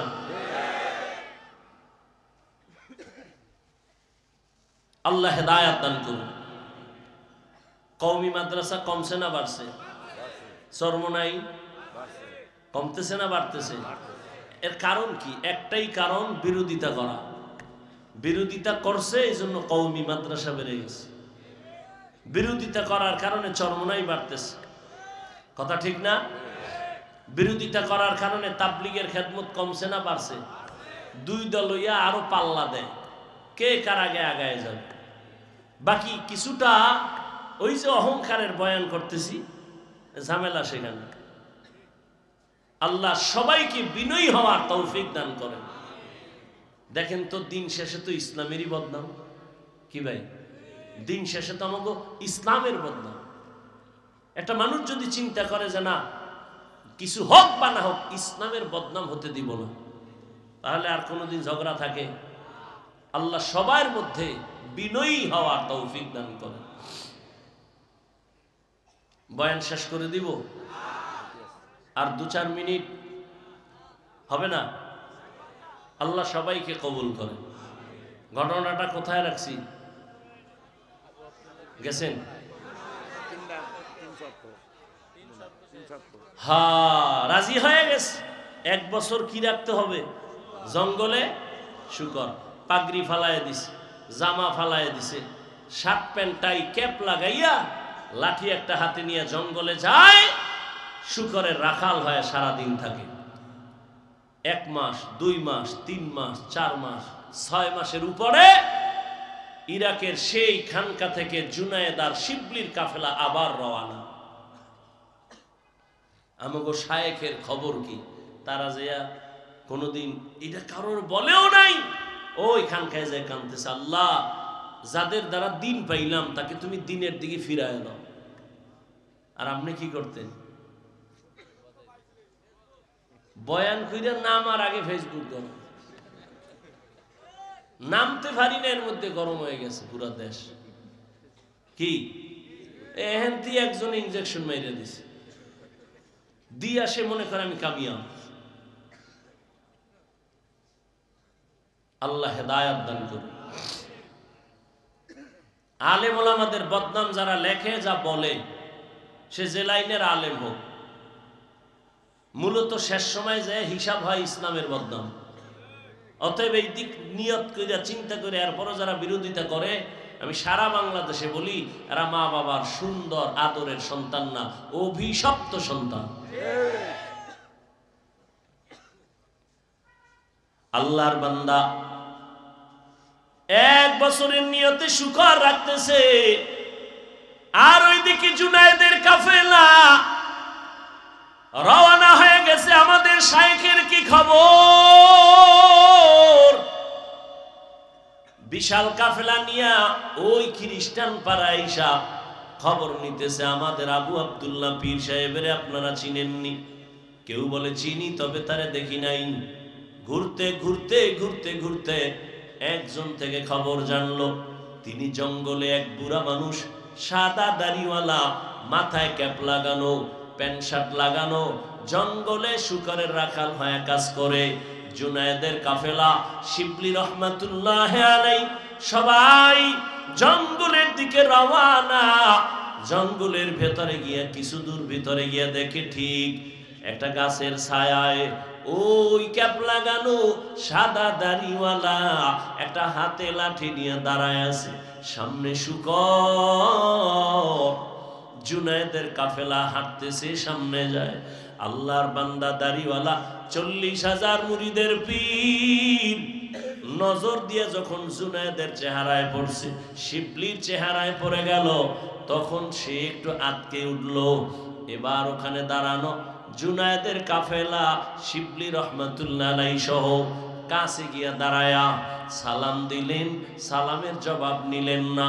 এবার বললেন, হযরত আর কতদিন আমরা নিরুপায় হয়ে গেলাম, আপনার মাধ্যমে দ্বীনের আলো পেয়েছি, চলেন আমাদের খানকায়। ইরাকের মানুষগুলো বহুদিন আপনাকে দেখে না, চলেন। এইভাবে বলতে বলতে শুনে না, না যাও যাও, আমি 1 বছর পর এখান থেকে যাব। এবার কান্না শুরু হয়ে গেল। কিতাবের মধ্যে লেখে এমন কান্না শুরু হয়ে গেল জুনায়েদের কাফেলা, এই পরিমাণ কান্নার আওয়াজ, শুকরগুলো চোখের পানি ছেড়ে কাঁদতেছে, গাছের জঙ্গলের পাতা থেকে পানি ঝরতেছে। এটা আল্লাহ তাআলার কুদরতের খেলা। আল্লাহ তাআলা দুনিয়ার মানুষের দৃষ্টান্ত দেখাইবে হেদায়েতের কারণ। আল্লাহর বান্দাদের এত কান্না, এত কান্না, এত কান্না, আবু আব্দুল্লাহর দিলটা নরম হয় না। শুকর কান্না অবস্থা, গাছের পাতা নরম হয়ে গেছে, কিন্তু আবু আব্দুল্লাহর চোখ নরম হয় না, দিল নরম হয় না। তারা নিরুপায় হয়ে এবারও যাবে যাবে ভাব, পা জড়ায় ধরে কান্দে, ও আমাদের শাইখ, আর কয়দিন আল্লাহর ওয়াস্তে চলেন আমাদের ইরাকের খানকা, কে শুনবে তার কথা? বলে যাও যাও, আমি যাব না। অনেক দূর আগাইয়া জুনায়েদের কাফেলা দীর্ঘ সময় থাকলেন, কান্না করলেন, এরপরও তার দিল নরম হয় না। পরিশেষে তারা এবারও নিরুপায় হইয়া ইরাকের রাস্তায় রওনা হয়ে গেছে। শিবলি রহমাতুল্লাহ আলাইহি বলেন, আমরা কান্না থামাই না, রাস্তা দিয়া যাই আর খোলা আকাশে মালিকের দিকে হাত উঁচু করে কান্না করি। জুনায়েদের কান্না, আমি শিবলির কান্না, পুরা কাফেলার কান্না চলে। ও দয়ার মালিক, তোমার গোলামের কোন কারণে তুমি বেজার হইছ?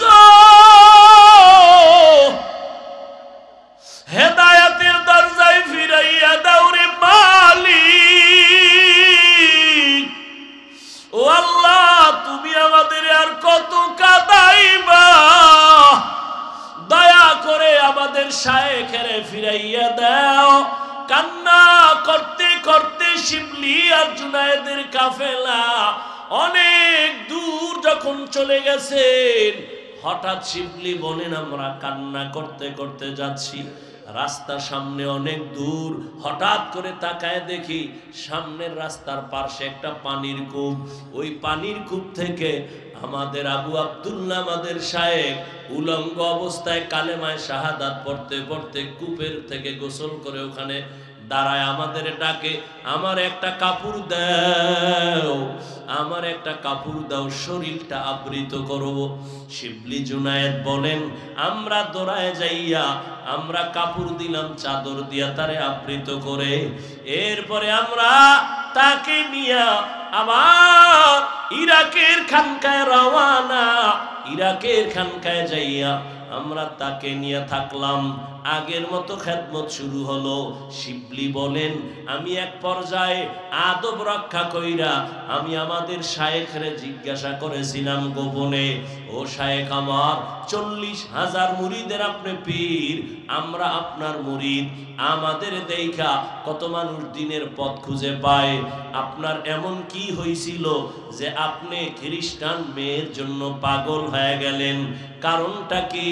বলে, ও আপনি তো 30,000 হাদিসের হাফেজ, আপনার হাদিস আছে কতটা মুখস্থ? বলে, একটা হাদিস ছাড়া ভিন্ন কোনো হাদিস আমার মুখস্থ ছিল না, কোরআনের একটা আয়াত আমার মুখস্থ ছিল না। শিবলি বলেন, কারণটা কি হয়েছিল? আল্লাহর ওলি আবু আব্দুল্লাহ ডেকে বলেন, ও শিবলি, যখন আমরা কাফেলা নিয়া ওই খ্রিস্টানদের গির্জার সামনে দাঁড়াইয়া এক ধ্যানে তাকাইছিলাম, তখন আমার অন্তরে একটু অহংকার ছিল। আমি মনে মনে ভাবছিলাম আর বলছিলাম, তোমরা সব জাহান্নামী, আমি একা জান্নাতি, আমার মতো ভালো মানুষ আর কেউ নাই। এই ভাবনাটা ভাবতে না ভাবতে হঠাৎ আমি তাকাইয়া নজর করে দেখলাম, আমার এই বাম দিক থেকে, এখানেই তো কলব, এখান থেকে একটা নূরের আলো বের হয়ে গেল। এমন কেন যেন আমার জ্ঞান, আমি শূন্য হয়ে গেলাম। এই শুধু এতটুকু অপরাধ শিবলি রহমাতুল্লাহ আলাইহি লিখেছেন। এই যে নিজের বড় মনে করেছেন, অহংকারী, আল্লাহ বেজার হইয়া কলবের নূর নিয়ে গেছে। من يهد الله فهو المهتد ومن يضلل فلن تجد له وليا مرشدا। শিবলি বললেন, শায়েখ, আপনাকে রাস্তা থেকে ধরে আমরা খানকায় নিয়ে আসছি, আপনি তো খ্রিস্টান মেয়েটাকে বিবাহ করার জন্য আপনি তার বাড়ি গেছেন। বলে, হ্যাঁ। বিবাহ কি হইল? কয় না, হয় নাই।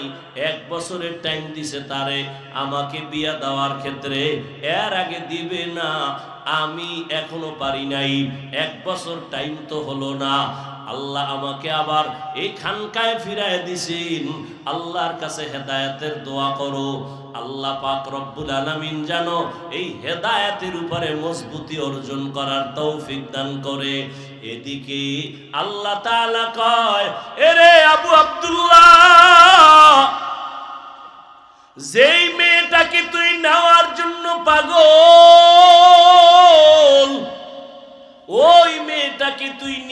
হারাম ভাবে না, আমি আল্লাহ তোর জন্য হালাল পন্থায় রাস্তা খুলে দিতেছি,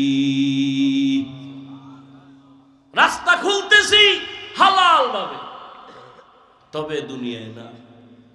খবর আসতেছে খানেকা ফোরাত নদীর কিনারায় কোন একজন মহিলা যুবতী মেয়ে পর্দা রক্ষা করে বারবার বাহক পাঠাইয়া বলে, তোমাদের খানকার পীর আবু আব্দুল্লাহ জুনায়েদের পীর, আমি আসছি বহু দূর থেকে, আমার সাথে একটু কথা বলবে কিনা বলো। বারবার আসতে সে জুনায়েদ ফিরায় দেয়, শিবলি ফিরায় দেয়, আমাদের শায়েখ কোনো বেপর্দা নারীর সাথে কথা বলবে না। একবার যায়, একদিন, দুদিন, 3 দিন, ওই মেয়েটা যায় না, বলে না আমি তার সাথে কথা বলবোই। শিবলির কানে বারবার আসার পরে হযরত আবু আব্দুল্লাহর কাছে গিয়ে একটু পরামর্শ চাইলেন। এই হালাত হযরত ভয় পাই না জানি আবার ঝামেলা হয়। আগে তার ঠিকানাটা নেও।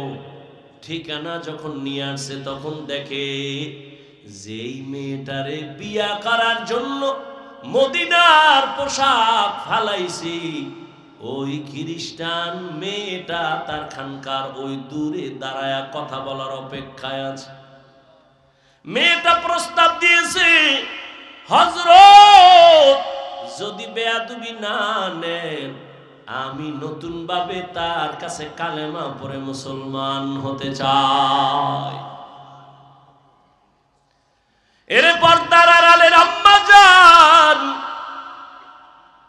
ধন্য আপনাদের জীবন। আপনারা তো নবীদের মায়ের মতো মা, সাহাবায়ে কেরামদের মায়ের মতো মা। এত নেয়ামত আল্লাহ আপনাদের দান করেছেন। এই দুনিয়ায় যত ভালো সন্তান আছে আপনাদের অবদান। এরে আম্মা জান, আপনারা তো খাদিজা রাদিয়াল্লাহু তাআলা আনহার মতো নারী, ফাতেমা রাদিয়াল্লাহু তাআলা আনহার মতো নারী, খাদিজা রাদিয়াল্লাহু তাআলা আনহার মতো নারী। আপনারা তো ইসমাইল নবীর মা হাজরা আলাইহিস সালামের মতো নারী। আপনারা তো ঈসা নবীর মা মারইয়াম আলাইহিস সালামের মতো নারী। এরে আম্মা জান, এই দুনিয়ায় আল্লাহর বড় দুশমন ফেরাউন, তার স্ত্রীর নাম কি জানেননি? আসিয়া। ওই আসিয়া এত বড় বেঈমানের ঘরে থাইকাও আল্লাহর পেয়ারা হয়ে গেলেন। রহমতের নবী বলেন, কিয়ামতের দিন জান্নাতে আসিয়ার সাথে আমার বিবাহের ব্যবস্থা হয়ে যাবে। এরে আম্মা জানেরা, হেদায়েতের মালিক আমার আল্লাহ। আল্লাহ সন্তান দিয়েছেন, একটা সন্তানকে কি পারলেন না আদর্শওয়ালা বানাবেন? আমি আপনাদের একবারও বলি নাই, বলবো না যে ছেলেটারে আপনি হুজুর বানায় দেন, ডাক্তার বানাইলে জাহান্নামে যাবেন, বলবো না। বরং আপনার ছেলেকে ডাক্তার বানান, ইঞ্জিনিয়ার বানান, প্রফেসর বানান, জানি না, তবে আমার দাবি বেয়াদব বানাবেন না। আদর্শ ডাক্তার হবে, ধন্য হবে আপনার জীবন। আদর্শ ইঞ্জিনিয়ার বানাবেন। কোনদিন যেন আপনার সন্তান মা বাবার সাথে অন্যায় করে না, আলেমের সাথে বেয়াদবি না করে, পীর মাশায়েখের সাথে কখনো যেন বেয়াদবি না করে, শিক্ষকের সাথে যেন বেয়াদবি না করে। আল্লাহর বান্দি যখন প্রস্তাব দিল আমি তার হাতে মুসলমান হতে চাই, আল্লাহর ওলি ফিরায় দেওয়ার তো কোনো সুযোগ নাই। একজন বিধর্মী যদি জান্নাতের পথে যেতে চায় তাকে বাধা দেওয়া যাবে না। তবে তারে আগে জিগাও আমার খানকার ঠিকানা পাইলো কেমনে। মেয়েটারে ডাকলো, জিজ্ঞাসা করা হলো, এ আল্লাহর বান্দি, তোমার বাড়ি বহু দূর, তুমি এখানে কেমন করে আসছো? বলে আমি দীর্ঘ 6 মাস স্বপ্নে দেখতেছিলাম ইরাকের খানকার ওই আল্লাহওয়ালা আবু আব্দুল্লাহ রে, আমি তার হাতে মুসলমান হয়ে যাব। ইসলামের ঘেরান আমার নাকে লাগতেছিল, আমি পাক্কা নিয়ত করে আসছি। স্বপ্নে আমাকে বলা হয়েছে মা বাবা সাইরা কালেমা পড়তে পারবিনি। আমি রাজি হয়ে হ্যাঁ বলেছি, আমি এখন কালেমা পড়ার জন্য আসছি। আমাকে স্বপ্ন দেখাইছে ফোরাত নদীর কিনারায় খানেকায় চলে যাও, আমি চলে আসছি। আল্লাহর ওলি পর্দার আড়ালে রাইখা মেয়েটারে মুসলমান বানায় দিছে। এরপরে বলছে এখানে থাকো, খানার আয়োজন দিছে, সবক দিছে, এগুলো আদায় করো। কিছুদিনের মধ্যে এই আল্লাহর বান্দি হঠাৎ অসুস্থ হইয়া দুনিয়া থেকে বিদায় হয়ে গেল। আল্লাহর ওলি শিবলি বলেন আমাদের শায়েখ এই মেয়েটাকে মুসলমান বানায় দিয়েছেন। কিছুদিনের মধ্যে মোটামুটি আমল করতে করতে অসুস্থ হয়ে আল্লাহর বান্দি চলে গেলেন। এরপরে এর কিছুদিন পর আমাদের শায়েখ আবু আব্দুল্লাহ দুনিয়া থেকে চলে গেলেন। এবার দুনিয়ায় আর তাদের সাক্ষাৎ হলো না, মোলাকাত হলো না।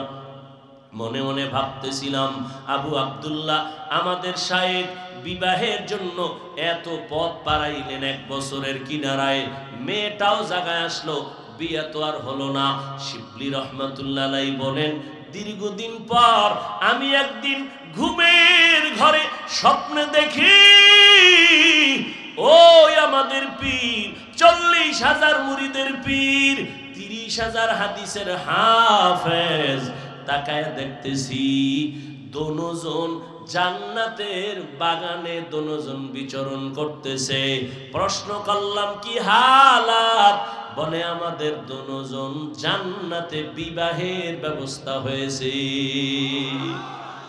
আউলিয়ারা কারে উকবা ইখতিয়ার, জাহেলারা কারে দুনিয়া ইখতিয়ার, মাইলে মোমেন সোয়ে মোমেন মিশাওয়াত, মাইলে কাফের সোয়ে কাফের মিশাওয়াত।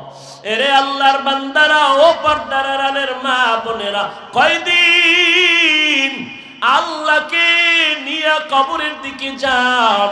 ওই বেঈমান ফেরাউনের ঘরে আসিয়া, এত বড় বেঈমানের ঘরে থাইকা আমার আল্লাহকে ভুলেন নাই।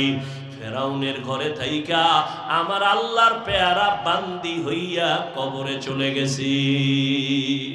আল্লাহ মা বোনদের আবেদা হিসাবে কবুল করেন, আদর্শ সন্তানের মা বাবা হওয়ার তৌফিক দান করেন, আমিন।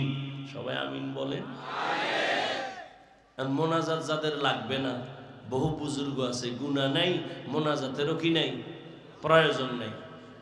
অথচ যাদের গুনাহ আছে তারা চিন্তা করবে এই মজলিস আমি আগামী বছর পাবো কিনা, হায়াত আমার থাকবে কিনা। আজকে পাইলাম, মা বাবার জন্য একটু দোয়া করে যাই। কি মা বাবার জন্য দোয়া করে যাবেন? মিথ্যা বললেন না, সত্য বলেন, যাবেন? মা বাবার জন্য কি একটু দোয়ার প্রয়োজন আছে? কারা কারা যাবেন দোয়া করে? আল্লাহ সবাইকে কবুল করেন। মা বাবার দোয়া আপনি একা একা করবেন, কবুল হওয়ার গ্যারান্টি আছে? কিন্তু এই মজলিসে যদি করেন, একজনেরটা কবুল হলে সবারটা কবুল হয়ে যাবে। তো এই দোয়ায় শরীক হবেন না চলে যাবেন? বলেন সবাই। আল্লাহ সবাইকে কবুল করেন। যে মা বাবার এই দোয়ার সুযোগ পেয়েও দোয়ায় শরীক হবে না, তাদের কপাল ভালো কিনা আল্লাহ ভালো জানেন। আল্লাহ সবাইকে মাফ করেন। আমি আপনাদেরকে নিয়ে দোয়া করব। গভীর রাত, ওই রাত যেই রাতের অংশে আমার আল্লাহ প্রথম আসমানে এসে তার বান্দাকে ডাকেন, রহমতের দরজা সব খোলা, আল্লাহর কাছে কলিজা ভরে নিজের জন্য, দেশের জন্য, ব্যবসার জন্য, চাকরির সমস্যার জন্য, মা বাবার জন্য কলিজা ভরে দোয়া করব। সন্তানদের জন্য রাজি আছেন তো ইনশাআল্লাহ? দোয়া করার আগে ইস্তেগফারের আমল, মোহাব্বতে সবাই একটু ইস্তেগফার বলেন। আস্তাগফিরুল্লাহ, আস্তাগফিরুল্লাহ, আস্তাগফিরুল্লাহ। দোয়ার আগে মাত্র 5 মিনিট টাইম সুন্নত হিসাবে, আমি জুমার নামাজের আগেও বলেছিলাম, দান করা এটাও রাসূলের সুন্নত, দান চাওয়াও সুন্নত। আল্লাহ যদি রাস্তা বন্ধ করে দিতেন, কোটি কোটি মানুষ জান্নাতে যাওয়ার পথ পাইত না।